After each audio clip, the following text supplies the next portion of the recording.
Hey there everyone, in this video I am going to show you how to add group chat in your Telegram. First thing first, let's tap into the app itself. Tap into the Telegram, it will lead you to this page that says chat. So all you have to do is look at the top right corner. There is an edit option with this pen icon, something like that.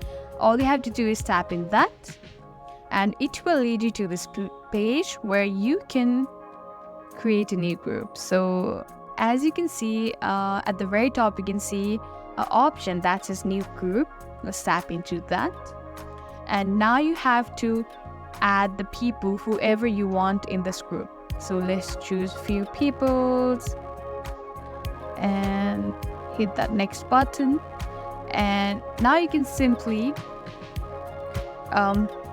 choose a name for this group. So let's choose Joy, and all you have to do is hit that create button.